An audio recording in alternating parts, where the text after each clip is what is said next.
मध्य रेल्वेवर आज mega block Vidyavihar ते ठाणे दरम्यान दुपारी 12:30 पर्यंत, तर हार्बर मार्गावर सीएसएमटी ते चुनाभट्टी आणि वांद्रे दरम्यान अप आणि डाऊन मार्गावर दुपारी 4:40 पर्यंत ब्लॉक. परभणी, यवतमाळ, अमरावती, गोंदिया जिल्ह्यात अवकाळी पावसाची हजेरी, पिकांना मोठा फटका बसण्याची शक्यता. विदर्भात 28 तारखेपर्यंत गारपिटीचा इशारा. पुण्याच्या इंदापूरमधील निमगाव केतकीतील आठवडे बाजारात पावसानं नुकसान, अचानक आलेल्या पावसामुळे नागरिकांची दाणादाण. जालना जिल्ह्याला पावसाचा येलो अलर्ट, वादळी वाऱ्यासह पावसाची शक्यता, हवामान विभागानं वर्तवला अंदाज. बीड जिल्ह्यातील पूर्व आणि दक्षिण भागातील वातावरणात अचानक बदल, दुपारनंतर वादळी वाऱ्यासह रिमझिम पाऊस. वर्धा जिल्ह्याला 29 एप्रिलपर्यंत पावसाचा येलो अलर्ट, काही ठिकाणी अवकाळी पावसासह गारपिटीची शक्यता, खबरदारी घेण्याच्या सूचना. वाढत्या तापमानाच्या पार्श्वभूमीवर नंदुरबार जिल्हा प्रशासन हाय अलर्टवर, तालुका स्तरावर ग्रामीण रुग्णालय आणि उपजिल्हा रुग्णालयांमध्ये उष्माघात कक्षांची स्थापना. नाशिक शहरात उकाडा वाढल्यानं नागरिकांची लाहीलाही, उष्णतेपासून बचावासाठी पोलिसांकडून शहरातील 50 पैकी 30 सिग्नल दुपारच्या वेळेत बंद ठेवण्याचा निर्णय. दुपारी 1 ते 4 या वेळेत सिग्नल बंद राहणार.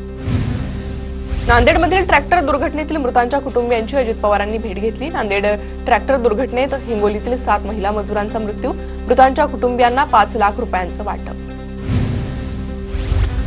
सातारा जिल्ह्यातील माण तालुक्यात उष्माघाताचा पहिला बळी, तेलदरा गावात वृद्ध शेतकऱ्याचा उष्माघातानं दुर्दैवी मृत्यू. ज्योतिराम शिंदे असं मृत वृद्ध शेतकऱ्याचं नाव. दहिवडी पोलिसात मृत्यूची नोंद. नवी मुंबईतील तुर्भेमध्ये एका अल्पवयीन मुलीची हत्या करणारा आरोपी देखील अल्पवयीन, जुन्या वादातून हत्या केल्याची आरोपीची कबुली, आरोपीला अटक. नाशिकच्या सिन्नरमध्ये तरुणाची टोळक्याकडून घरात घुसून हत्या, घराचे दरवाजे तोडून कोयता, कुऱ्हाड, तलवार आणि चॉपरनं हल्ला, जुन्या वादातून हत्या केल्याची माहिती. प्रवीण कांडाळकर असं मृत तरुणाचं नाव. पुण्यातील बोबदेव घाट अत्याचार प्रकरण, पुणे पोलिसांनी 3ऱ्या आरोपीला ताब्यात घेतलंय. आरोपी बाप्या गोसावीला पोलिसांनी ताब्यात घेतलं. लातूर जिल्ह्यातल्या औंढामध्ये 2 गटातील हाणामारीत एका शिक्षकाचा मृत्यू, 9 जणांविरोधात गुन्हा दाखल, आरोपींना तात्काळ अटक करण्याची नागरिकांची मागणी. नाशिक मुंबई महामार्गावर दूध घेऊन जाणाऱ्या टँकरला अपघात, अपघातात एकाचा मृत्यू तर 1 जण जखमी, टँकरचे ब्रेक फेल झाल्यानं अपघात झाल्याची माहिती. बीडच्या परळीत गुंगीचं औषध देऊन गायी चोरण्याचा प्रयत्न, मंत्री पंकजा मुंडेंकडून तत्काळ कारवाई करण्याचे पोलिसांना आदेश. नवी मुंबईतील नेरुळ पोलिसांकडून दुचाकी चोरणाऱ्या 2 जणांना अटक, चोरट्यांकडून चोरीच्या 13 दुचाकी जप्त.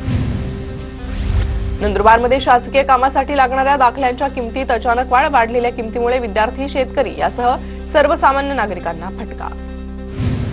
धुळ्यातील डेडरगाव तलावात ते तिखी रस्त्याची दुरवस्था, बंद करण्यात आलेलं रस्त्याचं काम तत्काळ सुरू करण्याची नागरिकांची मागणी. नंदुरबारमधील बस आगारात महिला प्रवाशांची संख्या वाढली, महिलांची गर्दी वाढल्यानं महामंडळाच्या तिजोरीत चांगली भर होणार.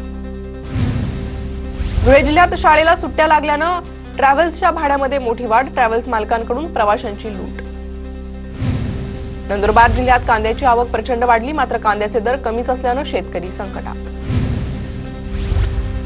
नंदुरबार जिल्ह्यात वाढत्या तापमानामुळे फळबागांचं मोठं नुकसान, तापमान वाढल्यानं टरबूज पीक खराब होण्याची शक्यता. चंद्रपुरात तापमानाचा पारा 46 अंशावर गेल्यानं ताडफळांनी बाजार गजबजला, वाढत्या तापमानामुळे शरीर थंड ठेवणारी फळं सेवन करण्याकडे नागरिकांचा कल. पुण्याच्या भोरमधील केळवडे गावात काळभैरवनाथ यात्रेनिमित्त बैलगाडा शर्यत, राज्याच्या विविध भागातून 320 बैलगाड्यांचा सहभाग, केळवडे ग्रामस्थांच्या वतीनं शर्यतीचं आयोजन. नवी मुंबईतील 4 पॉइंट डेव्हलपर्सचा 2रा वर्धापन दिन सोहळा संपन्न, कंपनीकडून सामान्य नागरिकांचं स्वतःची जागा घेण्याचं स्वप्न प्रत्यक्षात साकार. बीडच्या सौताडा शिवारात चंदनाची अवैध वाहतूक करणाऱ्या टोळीवर कारवाई, 8 आरोपी जेरबंद, 56 किलो चंदनासह 4 मोटारसायकल आणि 2 मोबाईल जप्त. चंद्रपूर जिल्ह्यात वैद्यकीय अधिकाऱ्याला ठोठावला 29 लाखांचा दंड, अधिकाऱ्याकडून अवैधरित्या मुरुम उत्खनन, पंचनाम्यात 422 ब्रास मुरुमाचा अवैध साठा आढळला.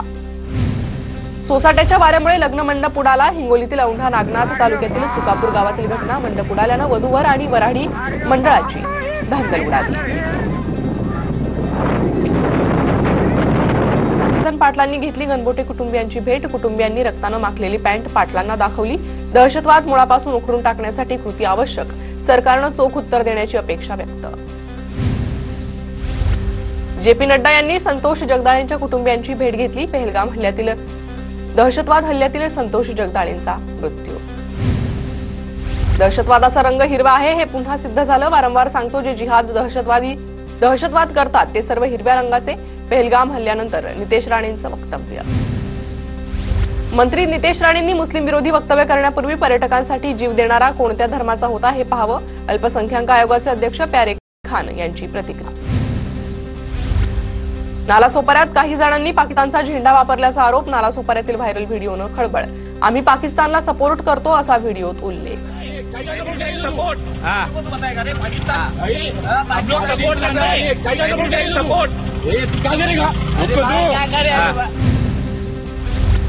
अजित पवारांकडून पहलगाम हल्ल्यातील मृतांना श्रद्धांजली। हल्ला करणाऱ्यांना जशास तसं उत्तर देण्याची वेळ।